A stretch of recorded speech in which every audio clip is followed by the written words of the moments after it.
নবগঠিত বগুড়া সিটি কর্পোরেশনের প্রথম প্রশাসক হিসেবে নিয়োগ পেয়েছেন বগুড়া জেলা বিএনপির সহসভাপতি এম.আর. ইসলাম স্বাধীন।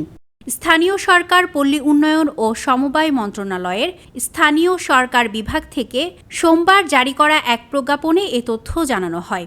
গত কদিন ধরেই বগুড়ার রাজনৈতিক অঙ্গনে আলোচনার কেন্দ্রবিন্দু ছিল কে হচ্ছেন বগুড়া সিটি কর্পোরেশনের প্রথম প্রশাসক। সামাজিক যোগাযোগ মাধ্যমেও সম্ভাব্য প্রার্থীদের নিয়ে নানা ধরনের পোস্ট ও প্রচারণা দেখা যায়। শেষ পর্যন্ত আলোচনার কেন্দ্রে থাকা এম.আর. ইসলাম স্বাধীনকেই প্রথম প্রশাসক হিসেবে দায়িত্ব দেওয়া হলো। এর আগে দৈনিক করতোয়াকে দেওয়া এক সাক্ষাৎকারে এম.আর. ইসলাম স্বাধীন বলেছিলেন, দায়িত্ব পেলে তিনি বগুড়াকে পরিচ্ছন্ন ও আধুনিক নগরী হিসেবে গড়ে তুলতে কাজ করবেন। বিশেষ করে ড্রেনেজ ব্যবস্থার উন্নয়ন, জলাবদ্ধতা নিরসন এবং রাস্তা প্রশস্তকরণের বিষয়ে অগ্রাধিকার দেওয়ার কথাও তিনি জানান।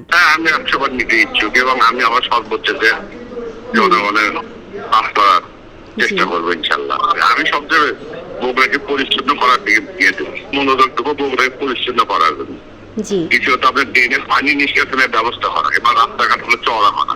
মঙ্গলবার সকালে স্থানীয় সরকার, পল্লী উন্নয়ন ও সমবায় মন্ত্রণালয়ে আনুষ্ঠানিকভাবে প্রশাসক পদে যোগদান করেন এম.আর. ইসলাম স্বাধীন। এ সময় স্থানীয় সরকার, পল্লী উন্নয়ন ও সমবায় মন্ত্রী মির্জা ফখরুল ইসলাম আলমগীর এবং প্রতিমন্ত্রী মীর শাহে আলম উপস্থিত ছিলেন। প্রজ্ঞাপনে উল্লেখ করা হয়, স্থানীয় সরকার অধ্যাদেশ ২০২৪ এর ধারা ২৫ ক এর উপধারা ১ অনুযায়ী কর্পোরেশনের নতুন পরিষদ গঠিত না হওয়া পর্যন্ত অথবা পরবর্তী আদেশ না দেওয়া পর্যন্ত তিনি প্রশাসক হিসেবে দায়িত্ব পালন করবেন। এছাড়া প্রশাসক হিসেবে তিনি মেয়রের ক্ষমতা প্রয়োগ ও দায়িত্ব পালন করবেন এবং দায়িত্ব পালনকালে তিনি বিধি অনুযায়ী সুযোগ সুবিধা ও ভাতা প্রাপ্য হবেন।